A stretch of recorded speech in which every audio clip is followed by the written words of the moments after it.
Hey guys, welcome to TFL's annual Jeep Week, and this year our Moab adventure is sponsored by you guys. That's right, our Patreon supporters. So thank you guys for supporting us.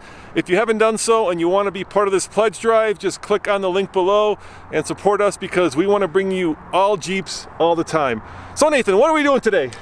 Well, we're going to be driving out to Moab, Utah from Boulder, Colorado using two extremely efficient Jeeps. Yeah, I'm going to be driving our long-term JK, otherwise known as Tommy's Jeep. And what do you got? I've got a 2018 Jeep Trackhawk. And we've got a little bit of a bet for you guys. We want to see which of these is worse on fuel economy, and we really don't know. So let's introduce the players. And right now, before we get to the end of the video, guys, why don't you put in the comments below which one you think will get the worst fuel economy going to Moab? Why don't you tell them about your Jeep? The minute they told me I could have a 707 horsepower Jeep Trackhawk, I said yes. And then I thought, that's not the most efficient vehicle to take on the road.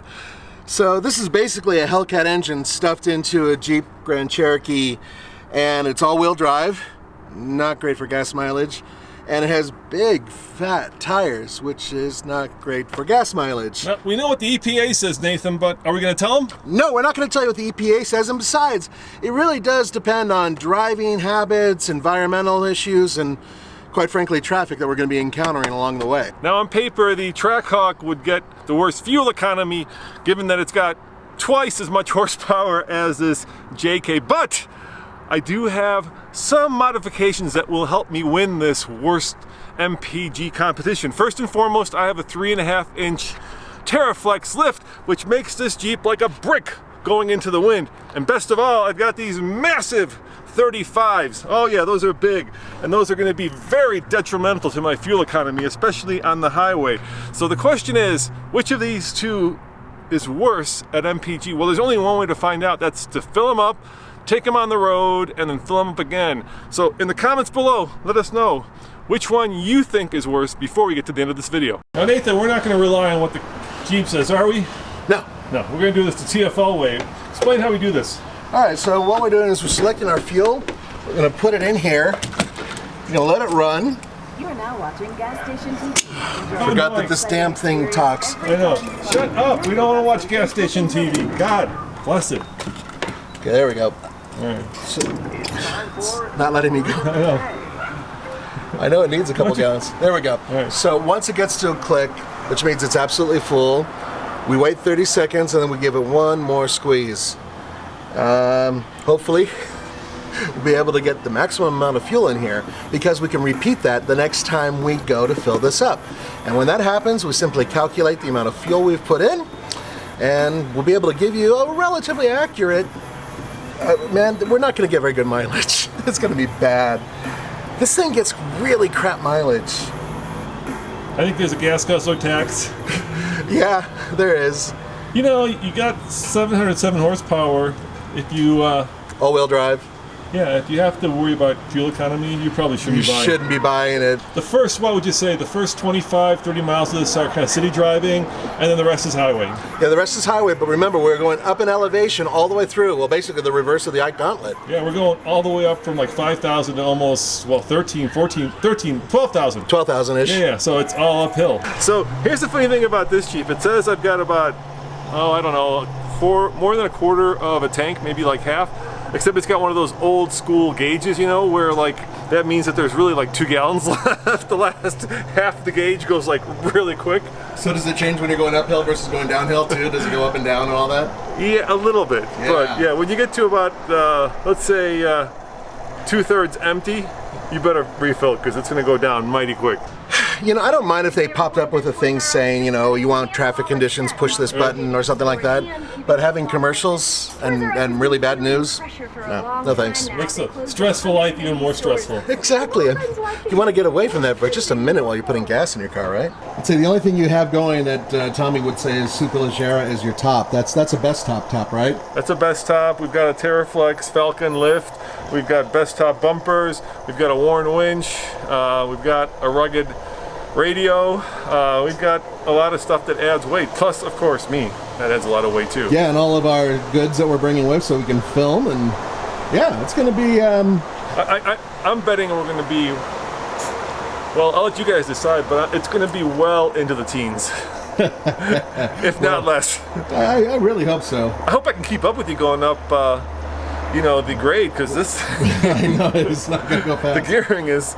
Yeah, I'll stay behind you. That way you don't have to force yourself to try to stay up with me. The good thing is it's a 6-speed manual. Yes. Yeah. Which means that you're going to be able to cruise in 6-speed, fairly low RPM, Yeah. when you're able to actually stay in 6-speed. And when we start climbing, I can always downshift. Hopefully. You're gonna have to I'm gonna have to downshift. The question is 1 or 2 gears. All right, there we There go. you go, 30 seconds. seconds. I'm gonna wait now. So far, we've put in $50. Not bad.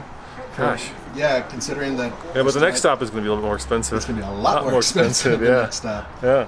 That's why we need your support, guys. Just fill up these Things monsters. aren't free. Yeah. So in Moab, we're gonna get I think there's 7 new concept Jeeps that we're going to be showing you guys. So each concept's going to be a new video. We got the Wagoneer, which I'm super excited about. That's more of a truck. Yeah. We also have a trail ride where we're going to compare the JL to the JK, Nathan. Yes. There it goes. There it goes. All right. All right, we're full. All right. Finito. Next stop. What? About 300 miles down the road. 300 miles to empty.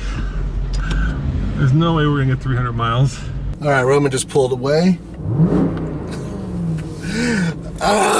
So of course, when you change the tire size, you also mess with the way that the speedometer works and the odometer, because your tires are now different than the computer thinks they are.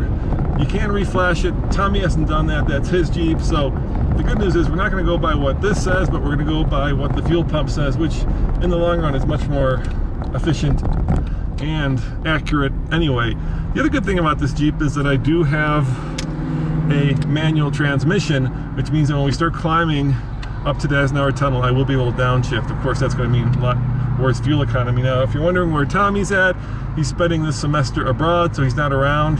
He was really bummed. I talked to him on the phone that he couldn't be with us because this is his favorite week of the year, and I'm kind of bummed because as much as I like Nathan, I like spending time with Tommy as well in Moab. So Tommy, this one's for you. Thank you for the use of this Jeep. I have a really hard time driving this thing slow.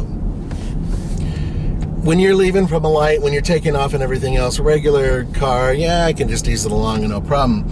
But this feels and sounds so damn good when I'm doing this that I gotta accelerate a little bit. And it's really hard for me not to. So guys, I'm gonna try, but it's like torture. They gave me one of the most powerful vehicles that is currently built in the United States and one of the fastest. This is 0 to 60s in the mid-3s. Denver International Airport was 61 degrees under fair skies. The winds northeast at 14 miles an hour, gusting to 22.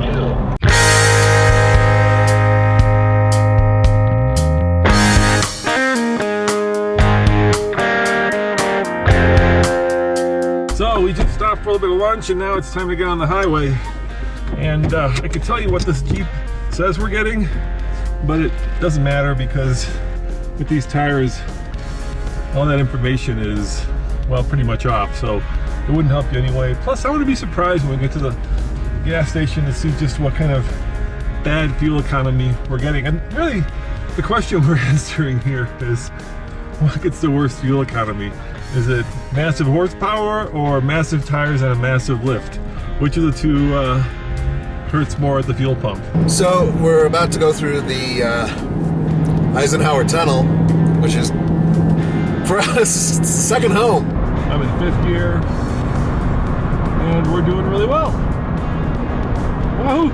Not bad at all. Of course, it's gotta be terrible for fuel economy.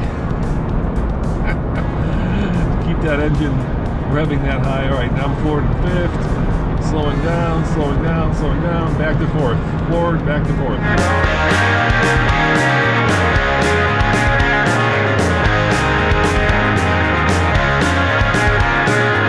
Having a lifted Jeep with big ass tires on the highway without a supercharger is just not a lot of acceleration. So anytime I floor it, nothing happens. I really have to downshift at least 2 gears before anything of significance in forward motion happens. Roman's been calling me because he's trying to figure out his average miles per hour to see how far off his vehicle is. And it looks like it's between 2 and 3 miles per hour. We're assuming that this Jeep is accurate, even though it's missing a lot of rubber from its tires. Almost 11,000, and we're at the Eisenhower Tunnel. Hey guys, so we made it to Vail, and Nathan, everything that you need to make a car good for off-road is the exact opposite of what you need to make it good for on-road, right? So oh yeah. So those tall tires, that lift, it makes it a little bit shall noisy? we see? Well, noisy, sketchy, going around the corner. The brakes are a little wonky. Yeah, a little overtasked. Yeah. So I think this is the one certainly that you must be enjoying more. Well, I must admit it is a pleasant drive, but it's also nerve-wracking because I'm trying to maintain MPG. Yeah. And I'm following you. So when you go out around somebody, I'm really tempted to slam down the accelerator and fly around them. Yeah. There's nothing more difficult than driving a high-performance vehicle slowly. Yeah. Well, I am revving the beans on it. I know. I can see you like straining. Yeah. Big difference between the two. I've made it to Grand Junction, almost Grand Junction, and the light has come on, so I think it's time to get some gas. So the Wrangler says 237, but that's going to be off because my tires are oversized. So Nathan should have the right mileage. Nathan, what does yours say? 254. 254, okay, that's the mileage we need to use to calculate the fuel economy. So let's fill them up and see if the 707 horsepower Trackhawk, mine's more efficient than yours. Yeah. than the lifted Jeep be Wrangler. All right, let's do it. Now we haven't told them what this EPA numbers on this thing are, but it does have a gas guzzler tax, so that can give you a hint. Yeah. The only thing about this vehicle that's efficient is that it's relatively aerodynamic. Otherwise, nothing about it is efficient. Yeah, there's nothing aerodynamic about that Jeep. No, not at all. So did it click, Nathan? Yep, 15.443. So 254 divided by how much? 15.443. 3 equals, ta-da! Hey, that's about what the vehicle said it was getting. 16.44. Okay, well, you know what? That is not too far off from its highway EPA numbers of 17. So 11, 17, 13. So you're at 16.44, dude. Now I could win that by going below that number. I'll get the worst fuel economy. So let's find out what I got. Yeah, well, you know, high center of gravity, big tires, a lot of ground clearance, everything you don't want on the highway. Yeah, pretty much. 16.44 is what you had. 16.44. Yeah. Now, of course, the interesting news is that once we get to Moab, you're gonna have to park that bad boy. I literally am gonna have to park it. Yep. Okay, 30 seconds. Yep, 30 seconds. You are gonna have to park it. All right, I'll do the math. 16.44. Remember that number. Clear. 250. Clear. 254 divided by 36. Oh no, that's how much money we're spending. Hold on. 254 divided by 14.955. You'll see it with me. Oh! You lost!